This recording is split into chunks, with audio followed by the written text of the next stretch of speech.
What fears are you choosing to face?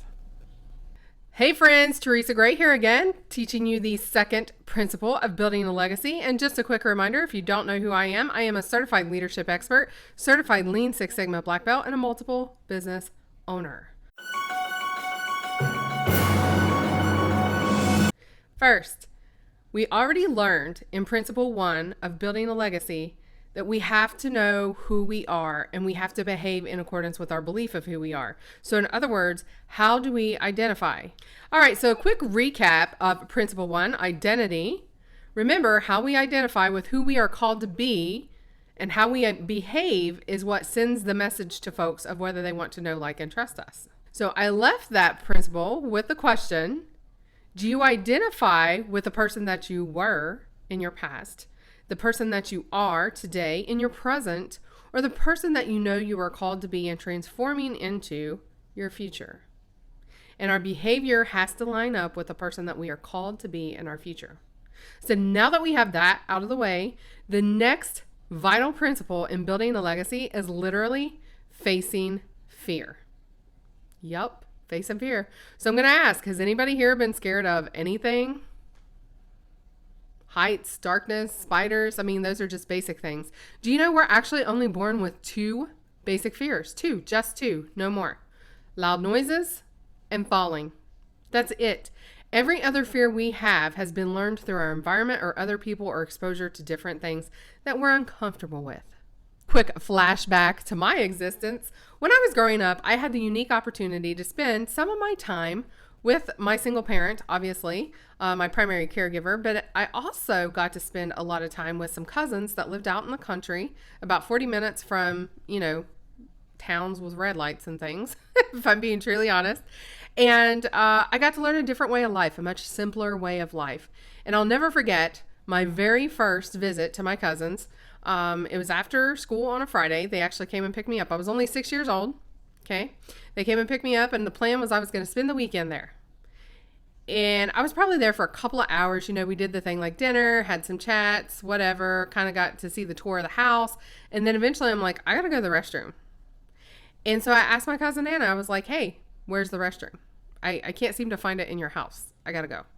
And she's like, oh yeah, I'll help you with that. And she went to put on her shoes and walk out the door. And I was like, wait a minute, where are we going? I need to use the restroom. Can I use the restroom first? And she's like, you can, but it's outside.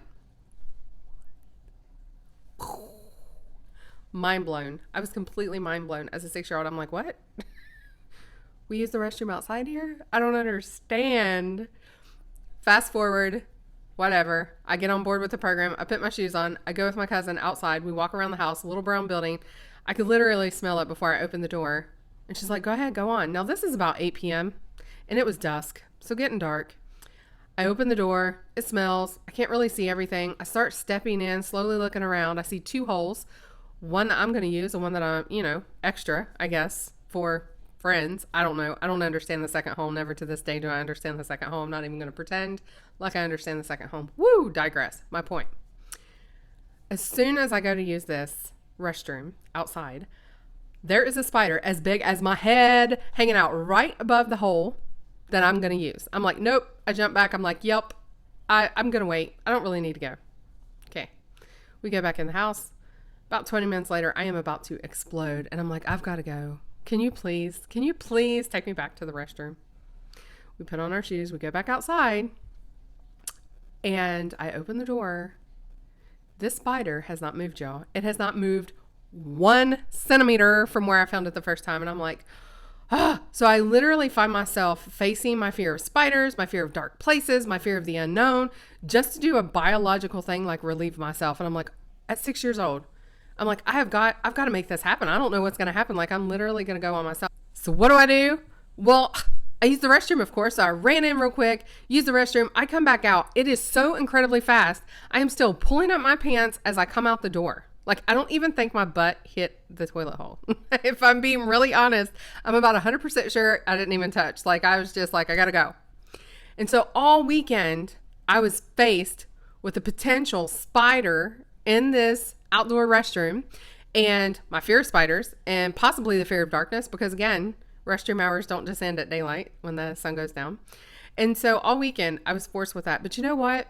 You would think that would be enough to keep me from coming back, but it wasn't. I actually went back for many, many years. For almost 8 years straight, I would go visit my cousins on evenings, weekends, holidays, spring breaks. Anytime that I didn't have to be in school, I went and visited my cousins. My point of telling you this is we have the power to choose which fears we have to face.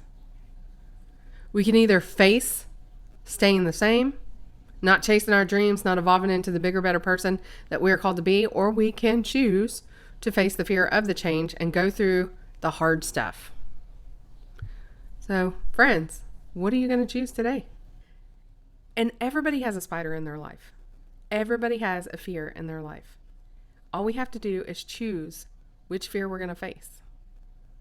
What spiders in life are holding you back right now? We all have some, right? We all have something that's like a spider that scares us, or maybe like the dark that scares us, or maybe like change that scares us. You know, all of these things are risky. Risk is the fear itself. Now, I'm not going to get any further into risk. That's actually our third principle in building a legacy. What fears are you choosing to face? All right, guys, until next time, Teresa Gray here, certified leadership expert, Lean Six Sigma black belt, and multiple business owner, helping you learn how to build a legacy. This is Teresa Gray. I'm a certified leadership expert, certified. See you later.